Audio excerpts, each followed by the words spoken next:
No pensaba hacer este video, solo revisaba los hallazgos recientes, nada especial. Cuevas, estatuillas y herramientas extrañas como siempre. Pero cuanto más investigaba, más sentía que estas cosas no encajaban en la historia habitual. En algunos casos el tamaño no es el correcto, en otros el material está demasiado bien conservado y en otros ni siquiera está claro para qué hicieron eso. Entre más detalles encontraba, más interesante se volvía todo. Los reuní todos en un solo episodio para mostrar tranquilamente qué es lo que sabemos sobre el pasado y qué es lo que todavía sigue siendo un misterio. Hola amigo, este es el canal de Kirtop.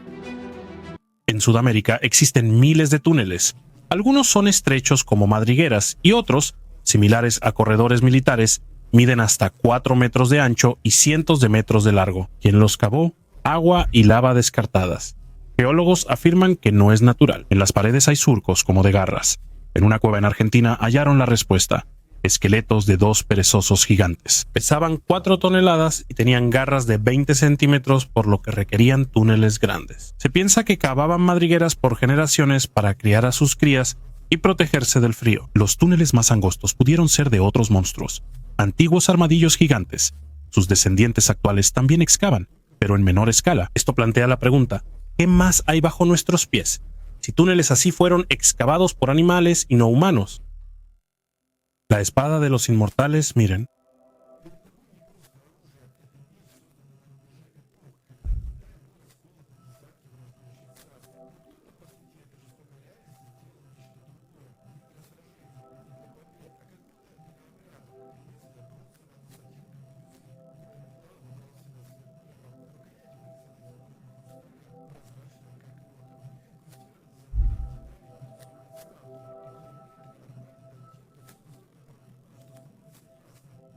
Fue creada para la mano de un soldado, fue creada para algo más grande. El período de los reinos combatientes es del siglo V al 3 a.C., una época de guerras constantes, traiciones y grandes reformas. Esta espada está fuera de contexto. Se menciona en un ritual y pudo usarse en sacrificios, iniciaciones o como símbolo de un poder que debe demostrarse, no retenerse. Estos artefactos nos confunden porque no encajan con nuestra visión del mundo antiguo. Esperábamos hojas toscas y señales de batalla, pero hallamos cristales.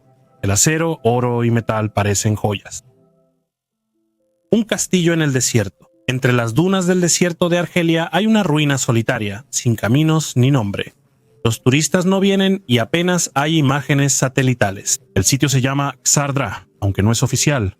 Xar en bereber significa palacio o castillo, y Dra es el nombre de un río que antes pasaba cerca. Nadie sabe quién lo construyó. No hay fechas exactas ni restos de asentamiento, solo contornos de piedra en la arena, como si la construcción hubiera sido arrancada del tiempo y olvidada. Es sorprendente que incluso en la era de la geolocalización y los drones todavía existan lugares de los que casi nadie ha oído hablar. Y tal vez precisamente esas ruinas son las más importantes, porque no encajan en la imagen habitual de la tumba de piedra.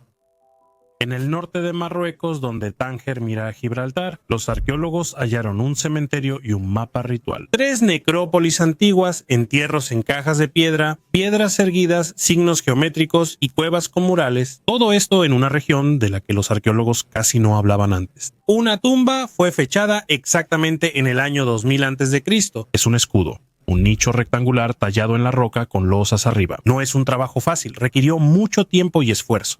Y todo para enterrar el cuerpo en una forma estrictamente determinada. ¿Pero para qué? En las paredes hay patrones de bitriángulos hechos por 8 triángulos superpuestos. A veces se interpretan como figuras femeninas o símbolos de diosas. También hay círculos con puntos, ondas, cuadrados con líneas. Todo esto parece una imagen codificada en piedra, pero aún no entendemos el lenguaje de esa imagen. Hay piedras erguidas, algunas más altas que una persona.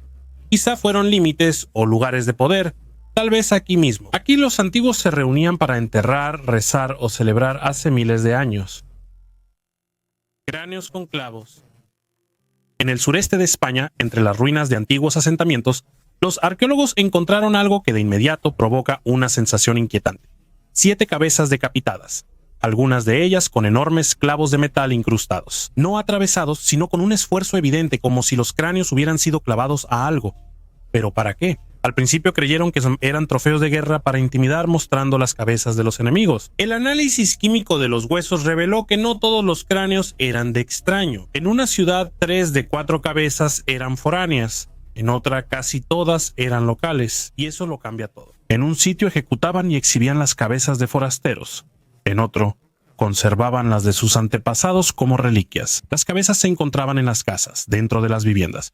Eso ya no es una demostración de fuerza, es memoria y respeto. Los griegos escribieron que los galos guardaban las cabezas de sus enemigos en cajas, y los mercenarios españoles las llevaban en lanzas. Pero todo era más complicado. Una civilización olvidada. En una de las mesetas del oeste de la India, lejos de las ciudades y rutas turísticas, los arqueólogos descubrieron petroglifos que, según estimaciones preliminares, tienen más de 12.000 años, están tallados directamente en la superficie de la piedra. Las figuras parecen personas estilizadas con cuerpos, cabezas y brazos alargados, pero parecen otra cosa. Algunas imágenes evocan paralelos directos con la mitología sumeria y la civilización inca. En los sellos de Mesopotamia aparece una imagen similar, interpretada como un ser celestial y mediador entre mundos. Ese mismo contorno aparece repentinamente en la meseta india, a miles de kilómetros. Los científicos son cautelosos y creen que solo es una coincidencia de formas, sin evidencia de una cultura unificada por ahora. Pero también hay otra perspectiva. Es posible que estas imágenes sean el último rastro de una civilización de la que no sabemos absolutamente nada, que existió mucho antes de la escritura, antes de los Vedas, antes de la cultura del Indo. Solo sus huellas quedaron en la piedra. Hay más preguntas que respuestas. ¿Quién las talló? ¿Qué significan? ¿Por qué se parecen tanto? ¿Se parecen a imágenes de otros rincones del mundo antiguo? ¿Cómo fue posible que estos signos estuvieran bajo nuestros pies y pocos los conocieran? La presa no es de esa época. En el río Vinalopó, cerca de Elche, hay una presa de piedra que por mucho tiempo se creyó islámica. Era atípica, estructura fuerte en la desembocadura, muros grandes y rastros de canales. Todo encajaba en la cronología habitual. Y una nueva investigación basada en el método de luminiscencia ópticamente estimulada cambió por completo el panorama. Esta construcción es 1000 años más antigua de lo pensado y se erigió a finales del primer siglo antes de nuestra era, en la época del Imperio Romano. La presa, de más de 130 metros de largo y 4 de alto, era parte clave del sistema hidráulico romano de Elche, no solo del paisaje. Funcionaba como regulador del caudal y probablemente para el riego de las tierras cercanas. No era independiente, sino parte de una red de ingeniería bien diseñada, lógica y práctica. En esta historia no hay cultos, inscripciones ni mitos, solo cálculo, geometría y comprensión del terreno. La presa no se construyó por belleza, no la decoraron con bajorrelieves ni la incluyeron en leyendas. La construyeron para que permaneciera, para que dejara pasar el agua a donde se necesitaba, para que sirviera mi tío a la ciudad, y todavía funciona hasta hoy. Más de 2000 años han pasado, civilizaciones y lenguas cambiaron, pero la presa permanece. El guardián de Moju. En las tierras altas de Perú, en Moju, hay una estatua de piedra. Es baja y sencilla, pero provoca sensaciones extrañas. A simple vista es un monolito tallado al estilo tiahuanaco, líneas claras, pose fija y manos cruzadas en el abdomen, pero cuanto más la miras, más parece que la figura no encaja en el contexto, como si viniera de otro tiempo o continente. La estatua Mojo Huaca tiene una base en forma de cruz, similar a la chacana andina, un símbolo antiguo. Cada lado representa un nivel del mundo, superior, medio e inferior.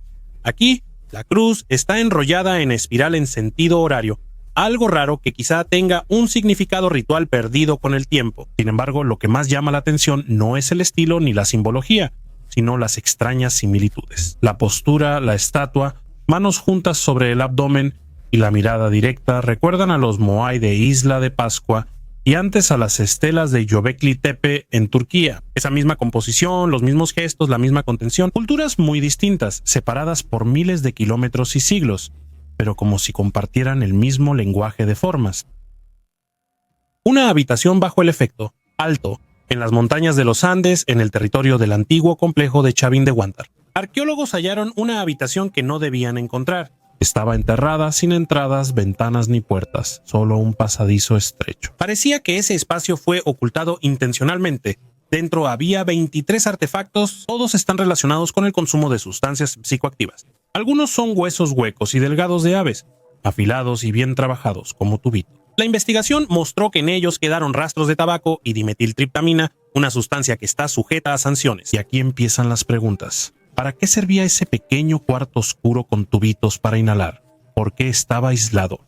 ¿Por qué lo construyeron de manera que luego quedara oculto para siempre? Uno de los autores afirma no es chamanismo espontáneo, sino un ritual controlado y formalizado. Quizá no era para todos, solo la élite, como sacerdotes o castas gobernantes, tenía acceso a estas prácticas. Las alucinaciones aquí no solo son introspectivas, también son un mecanismo de poder. Cuarto pequeño, con 2 o 3 personas oscuro, y con un alucinógeno que altera la percepción. Estas condiciones facilitaban contacto con dioses, trances y visiones. Y si normalmente la gente creía que los sacerdotes realmente hablaban con los espíritus, entonces los sacerdotes podían usar esto como una herramienta tanto para el control como para el manejo.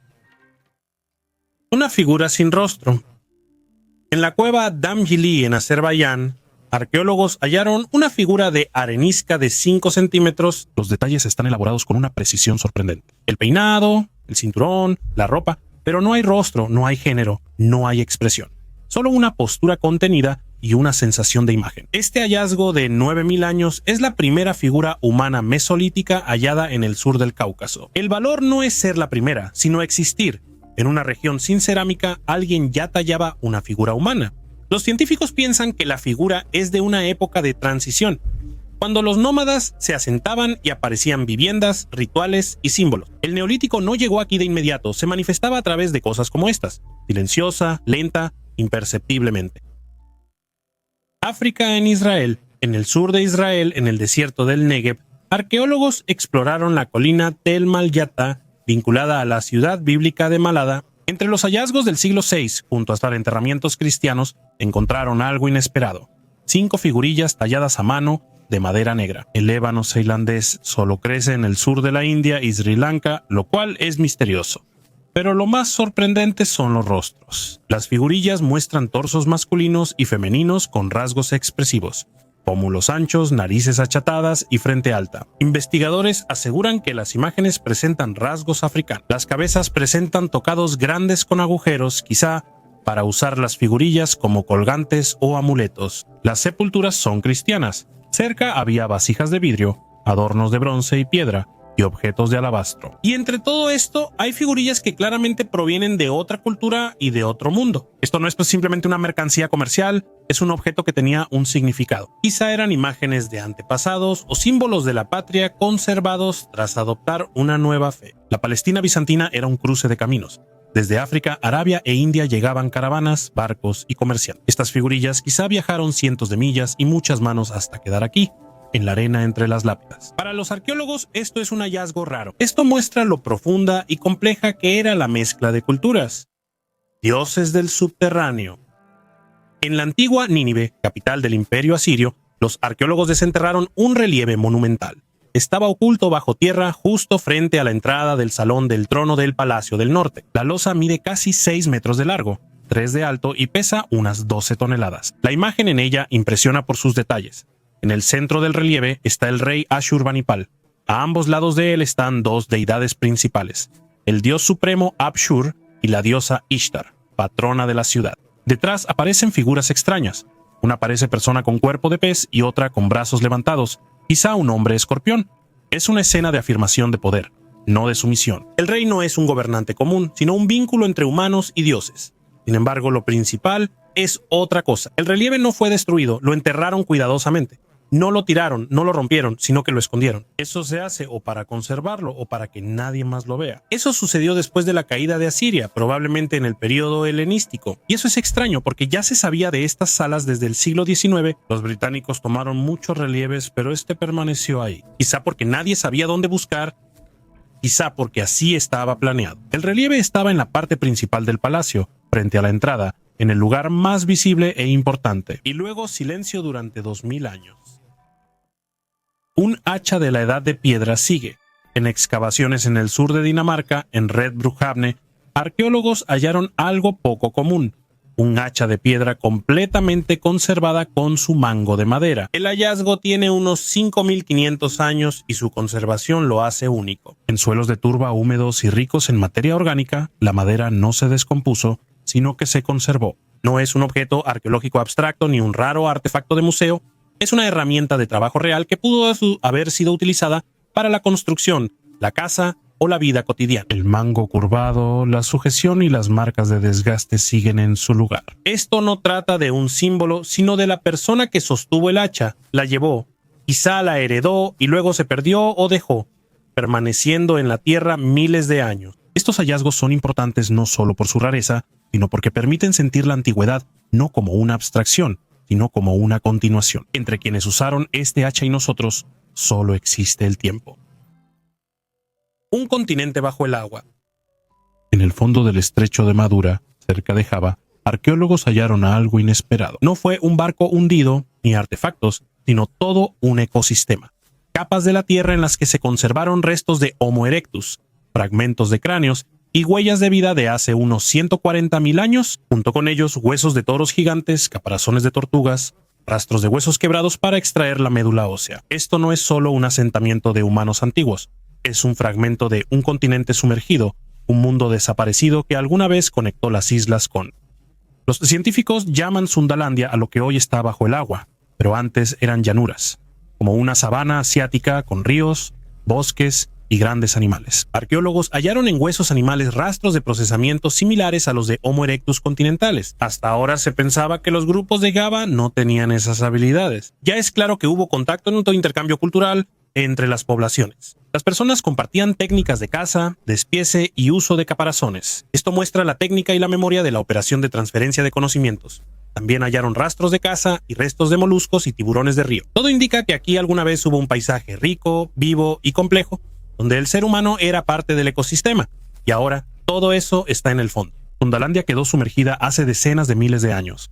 Sin ruido, sin rastros de ciudades o templos, simplemente desapareció. Sin los hallazgos accidentales en el fondo del mar, ni sabríamos que existió. Nos recuerda que enormes fragmentos de la historia pueden desaparecer no por una catástrofe, sino por el paso del tiempo. Solo queda un fragmento de huesos fríos en Huile. La navaja suiza neolítica.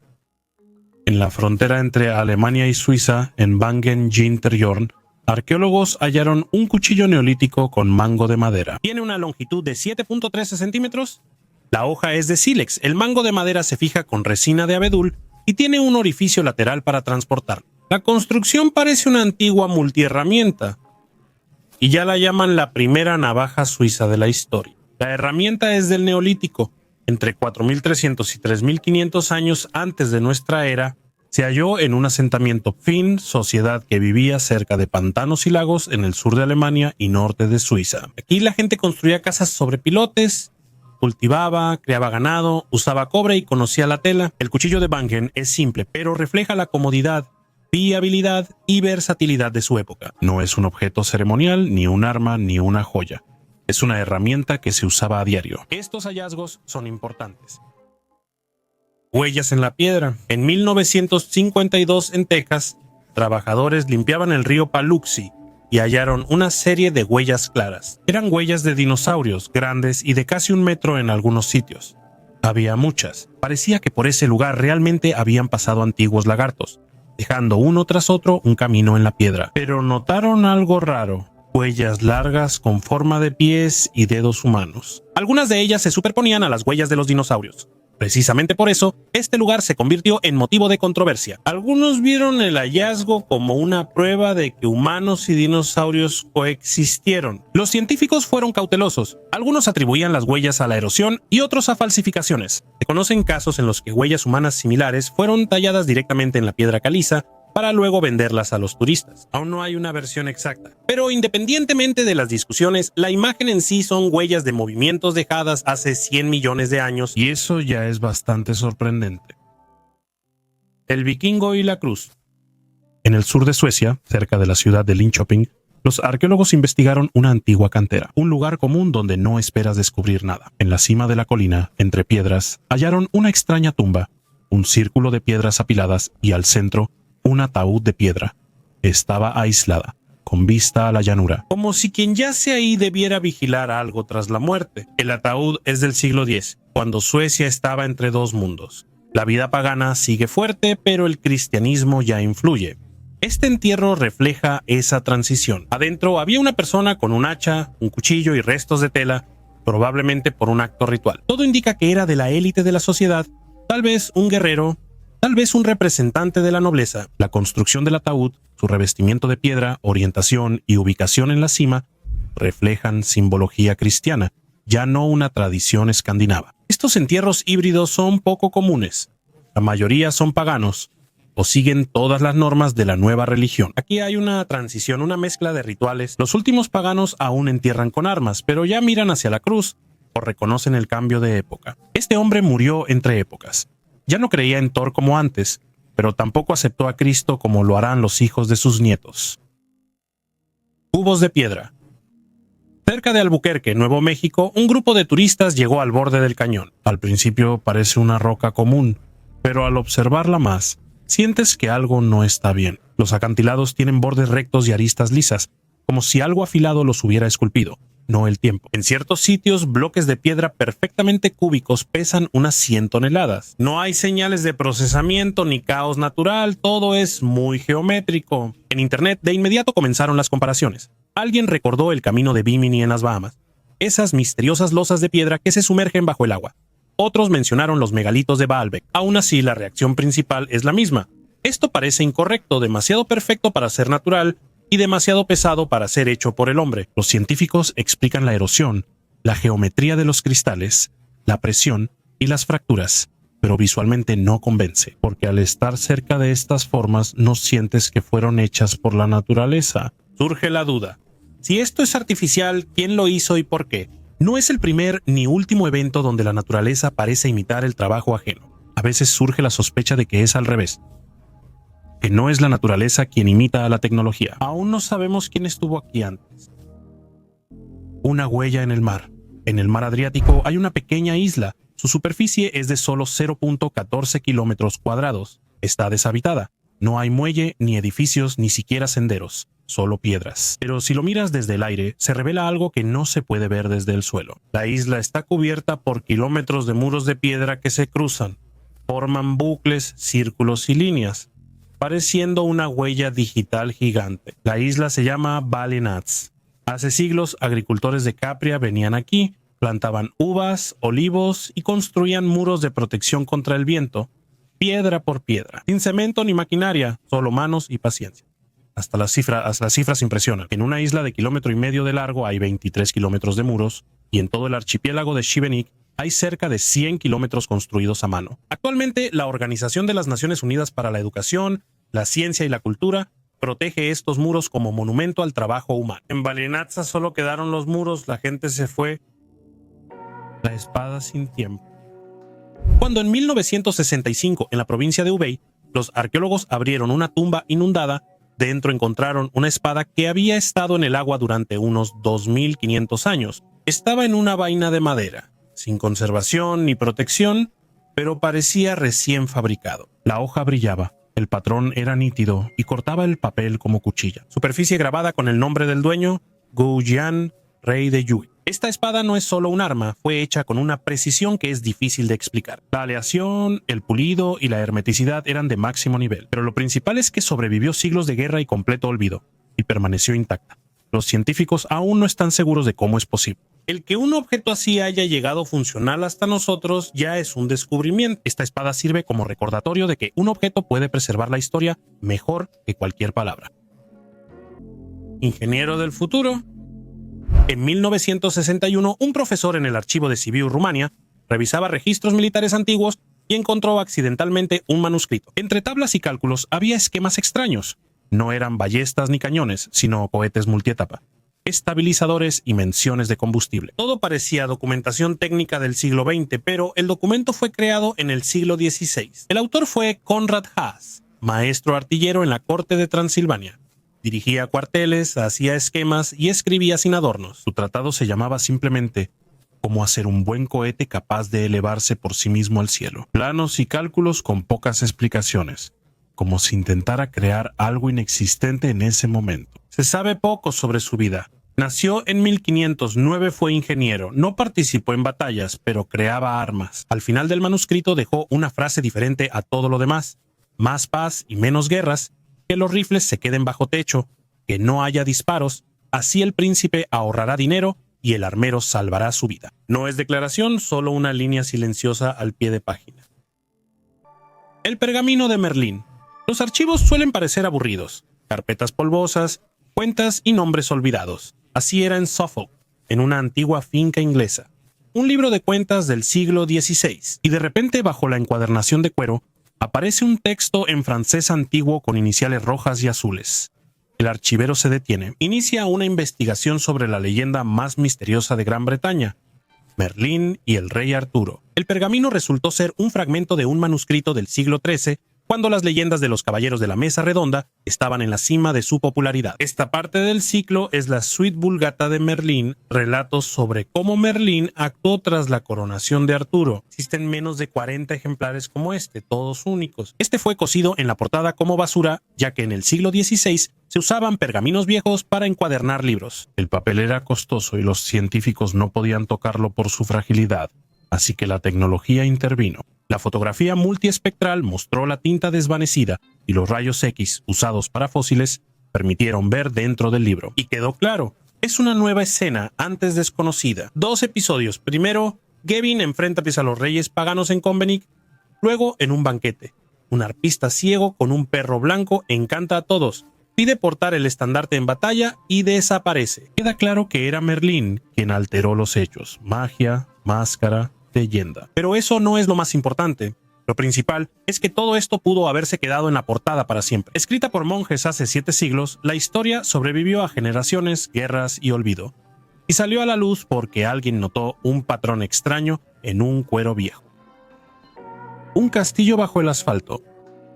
En excavaciones en el centro de Moscú, en la calle Nikolskaya, arqueólogos hallaron un candado de combinación metálico del siglo XVII con 7 discos de letras latinas e iniciales M. El candado era sencillo, pero hecho con cuidado. Se desconoce quién lo usó. Quizá fue un baúl de viaje o una caja personal. Entre los restos de la construcción quemada hallaron campanas de metal de color de finales del siglo XVI o principios del XVI-XVII. Lo más probable es que las hayan escondido antes de un ataque o un incendio. Así se hace cuando no se está seguro de poder regresar. Las campanas estaban enterradas en una esquina y se conservaron bien. En otros lugares encontraron un plato turco, moldes para hornear en forma de piñas y flores, azulejos con ornamentos. Todo eso son objetos cotidianos. Eran de personas y épocas diferentes, pero acabaron en la misma capa. Todo en una ciudad bajo lo que vemos como una calle común. Una moneda que parece una medalla. No es solo dinero. Es una dicodracma, moneda griega antigua de valor 10 dracmas, pesa unos 43 gramos, es casi del tamaño de una medalla moderna, y su significado es más parecido al de una medalla que al de dinero. Estas monedas no circulaban. Se hacían para ocasiones especiales como victorias en la guerra, ofrecidas a los dioses como recuerdo. Aquí aparece la ninfa Aretusa, con corona de laurel, aretes y una cadena fina en el cuello. 4 delfines la rodean, moviéndose en círculo y protegiéndola como olas en la orilla. Esta moneda se acuñó en Siracusa, donde el culto a Aretusa era muy fuerte. Según el mito, la ninfa huyó de Alfeo y se volvió un manantial subterráneo en las costas de Sicilia. Cerca están el mar, los delfines y la ciudad, que celebraba su victoria con belleza. Los dicodracmas se acuñaban rara vez como emisión especial y casi no se usaban. Se regalaban, guardaban o ponían en tumbas. Solo unos pocos ejemplares han llegado hasta hoy, y cada uno no es solo un artefacto. Es un recuerdo en plata que muestra que estuvimos más cerca del ritual que del mercado. El cofre del maestro. En 1936, en Gotland, un agricultor encontró un cofre de madera encadenado y cerrado con candado al levantar el arado. Dentro no había oro ni armas, solo más de 200 herramientas, martillos, taladros, dinceles, punzones, tijeras, candados y bisagras forjadas, todos funcionales y con señales de uso, sin adornos. La antigüedad es de aproximadamente 1000 años. Todo esto pertenecía a un artesano de la época de los vikingos. Y lo que es especialmente interesante es que la forma de la mayoría de los objetos casi no difería de la actual. Martillos con un peso bien equilibrado, tijeras con mangos flexibles, pinceles afilados y precisos. Muchos podrían estar en la caja de un carpintero moderno sin destacar. El cofre fue hallado en un antiguo lago. Se desconoce por qué estaba ahí. Quizá lo ocultaron de un ladrón o lo arrojaron al agua al huir. Tal vez su dueño no tuvo tiempo de volver y el lugar fue luego olvidado, dejando las cosas ahí. El metal era caro en esa época. Un conjunto así representaba trabajo, oficio y conocimiento. En este cofre no hay leyenda ni reliquia, solo una vida en una caja. Oro de los Ptolomeos. Esta diadema tiene más de 2000 años y fue creada en Egipto durante la dinastía de los Ptolomeos, periodo iniciado tras la muerte de Alejandro Magno. Lo más probable es que perteneciera a una de las mujeres nobles, una reina, una sacerdotisa o una heredera en la corte. La joya es de fina lámina de oro, con antorchas a los lados y un nudo de Heracles al centro, amuleto greco-romano vinculado a protección, duración, buena suerte y parte. En la diadema no está como un amuleto, sino como parte del diseño. Está atado justo en la línea de la frente, y de su borde inferior cuelgan borlas de oro. Eran 8, pero quedaron 5. Al mover la cabeza se balanceaban y reflejaban la luz. Las incrustaciones de cornalina, granate y perlas solo se pueden ver de cerca. El adorno se hizo como parte de la imagen personal, no para llamar la atención. Rara vez sobreviven hasta hoy, y aún más en un estado casi completo. Ahora la diadema está en el Museo Getty, exhibida aparte bajo luz puntual. Incluso bajo el vidrio se nota que no es solo un objeto, sino que perteneció a alguien y estuvo sobre una cabeza. Nada de esto cambia la historia, pero todo junto nos hace mirarla con más atención. Es fácil ignorar estas cosas, pero si te detienes, las recuerdas mucho tiempo. Gracias por ver este video hasta el final. Adiós a todos.